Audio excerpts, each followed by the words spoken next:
quand je vois que c'est le même CNRD dans son fonctionnement se comporte comme Alpha Condé, je dénonce. Mon combat est guinéen. J'ai compris que beaucoup de gens sont de l'autre côté juste pour des décrets. Il suffit qu'ils soient nommés, ils se taisent sur l'arbitraire, sur le mensonge, sur la corruption. Ce que j'ai dit, c'est M. Doumbouya est Alpha Condé sans Alpha Condé. Et j'ai fouillé jusqu'à trouver qu'ils sont nés le même jour, le 4 mars, seule l'année les diffère. Ils ont les mêmes comportements. Vous savez aujourd'hui ce que le désordre que la Guinée est en train de vivre. En 2024, ça sera la fin de la transition. Que cela soit clair. Hein? Maintenant, ce rapport au président, il est partout, c'est lui qui dit tout, c'est lui qui fait tout. Et puis, ce qui me choque, c'est tout ce qu'on a reproché au régime précédent, que les mêmes comportements se passent aujourd'hui. C'est triste, soyons sérieux, parce que moi je suis sérieux. Si le colonel s'était référé au discours qu'il a tenu le 5 septembre, ça serait extraordinaire. Parce que c'est de cela que les Guinéens avaient besoin. Mais aujourd'hui, l'engouement du pouvoir est en train de rattraper eux tous. On a l'impression que c'est un gouvernement élu. Et vous remarquez que même le président, on dit même plus le président de la transition, on dit tout pour le président de la République. Ça fait rire, ça.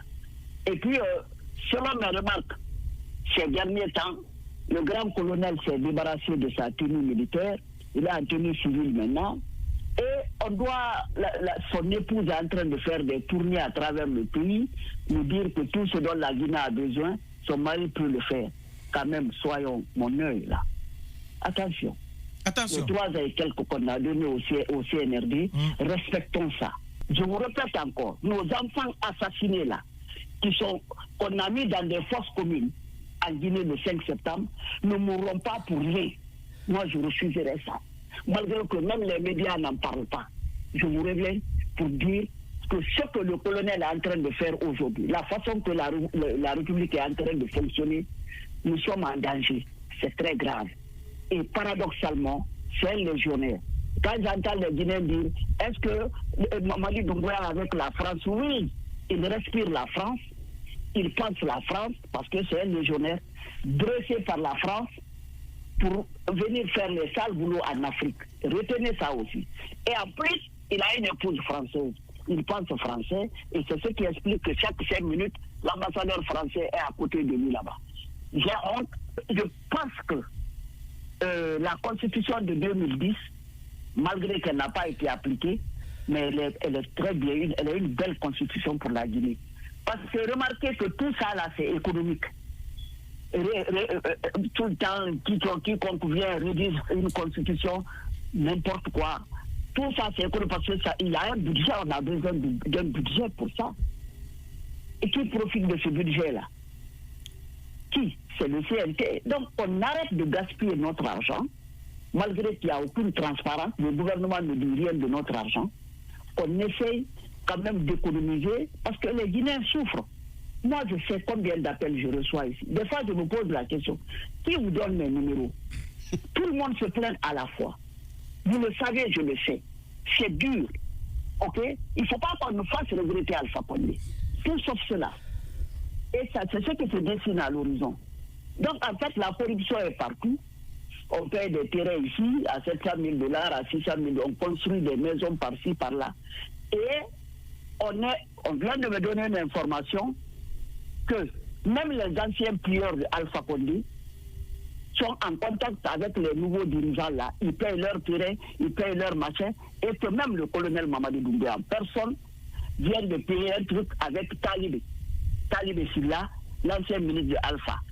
Et que, moyennant qu'on introduise leurs enfants à la fonction publique. Pourquoi tous ces gens sont morts, toutes ces maisons-là qu'on veut construire là? Mais c'est à quelle nécessité? Quand ceux qui avaient des maisons ont été délogés, d'autres les maisons cassées, reconstruites, vous faites la même chose. Je pense que ce remaniement-là, je doute. Parce que vous savez, champion, il y a un problème en Guinée qui est plus grave que le cancer, le tribalisme là. Vous avez vu au temps de notre pouvoir, c'est le tribalisme qui a dominé. OK? L'Assemblée, je ne sais donner à qui, à la forêt, comment dire, la primature à la Basse-Côte, vous connaissez la fin de tout ça. Et c'est la même chose qui se pose aujourd'hui. Monsieur le colonel Mamadou Doumbouya, c'est vrai qu'on a besoin d'un remaniement, mais il doit remanier son entourage. Parce qu'il est déconnecté de la réalité, complètement déconnecté. Il a son petit gouvernement parallèle autour de lui qui le font faire ce qu'il ne doit pas faire. Et le plus puissant Mazambé aujourd'hui de ce pouvoir, c'est Ziba Diakité. Je ne sais pas pourquoi. Il est plus puissant que le colonel Mamadou Doumbouya. Il fait et il défait. Oui, je le dénonce. Pour des raisons que je ne vais pas étaler ici. Mais quand c'est comme ça, au lieu de descendre pour aller, le remaniement là doit être fait il y a longtemps. Même s'il n'y avait pas d'évaluation. Une transition de 3 ans, de 24 mois ou 36 mois, je ne me rappelle plus. 2 ans, ça fait maintenant. Normalement, il devrait, après 1 an, il devrait remanier. OK? Maintenant, eux-mêmes, ils ont dit qu'il n'y aura pas de recyclage. Mais ce n'est pas vrai. Monsieur Doumbouya est recyclé.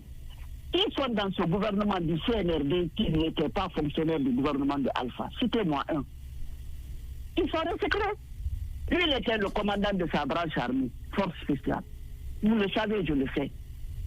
Avec lui pendant tout ce temps.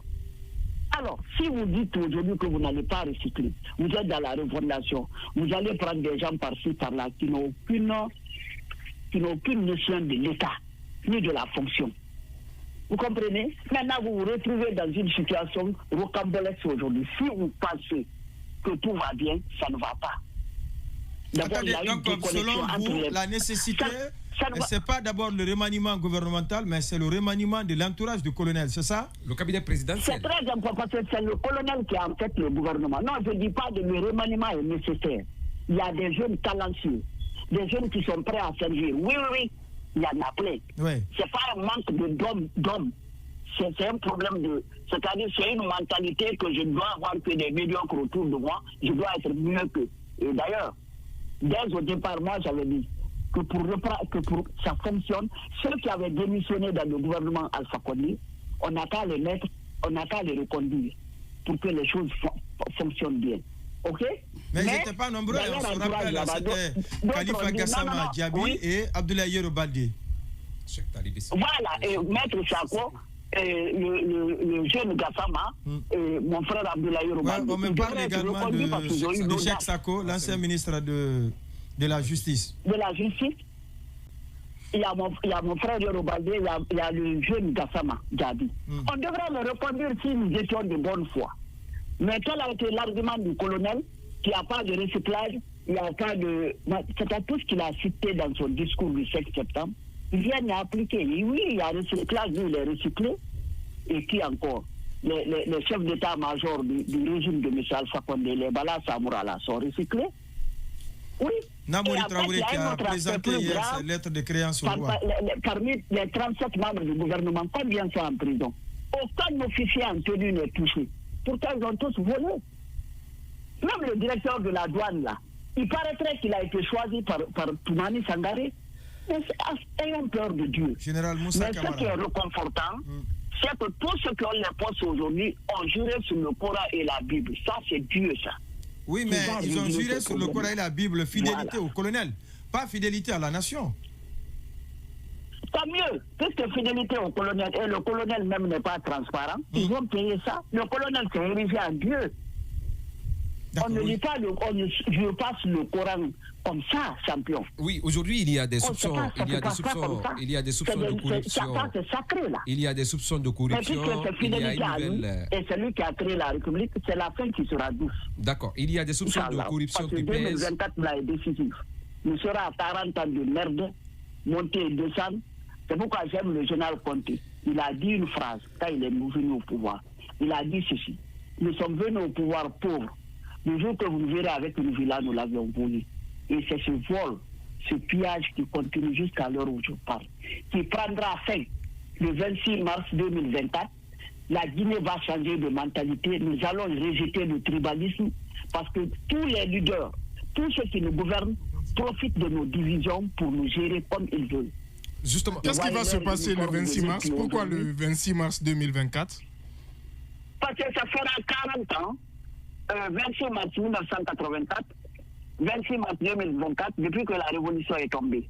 Ça fera 40 ans. Même les juifs là, ils se sont battus pendant 40 ans pour être ce qu'ils sont devenus aujourd'hui. Avoir une terre, Inch'Allah, la Guinée changera à partir du 26 mars 2024. Dans nos comportements d'abord. Donc c'est une prophétie. Il n'y aura plus de coup d'État. Il y aura une révolution. Les mentalités des Guinéens vont se retrouver.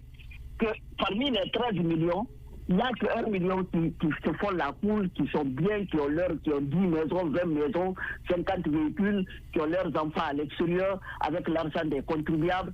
Les hôpitaux tombent. Il y a une pauvre femme qui est morte à l'habit par manque de sang. Un pays où les dirigeants ont 10 villas, 20 villas. Le pays le plus riche en sous-sol. OK? On demande aux banques primaires là, de donner 5 000 milliards, non? Oui. Ou bien je me trompe? C'est ça. OK, mais vous savez que c'est les dépôts des banques, ça, pour en cas de faillite, pour quand même pouvoir payer les clients. Mais si l'État demande ça, finalement, dans 3 mois, il n'y aura plus d'argent en Guinée, et puis les clients dans les banques ne seront plus satisfaits parce qu'on leur a pris leur dépôt. Mais c'est scandaleux. Combien de financiers, combien de professeurs, de docteurs nous avons en Guinée qui n'arrivent pas à sortir pour sensibiliser le peuple, pour dire halte au gouvernement. On est riche pour ça. Nous avions toutes nos ressources là. C'est de l'argent. Nous avions la douane, nous avions les impôts, tout ça là. Mais où va cet argent? Posons-nous cette question. Au moment où on parle de corruption, de détournement, de gabegie, tout ce qui est mal aujourd'hui se caractérise par le CNRD et sa gouvernance. Donc, c'est en ce temps même qu'il y a aussi des soupçons de demeurer au pouvoir, des velléités de rester au-delà de 24 mois. Est-ce que vous la confiscation du pouvoir, autrement. Est-ce que vous avez les mêmes inquiétudes que nous? Il ne veut pas quitter. C'est ce que je vous dis. Il y a une révolution à l'horizon.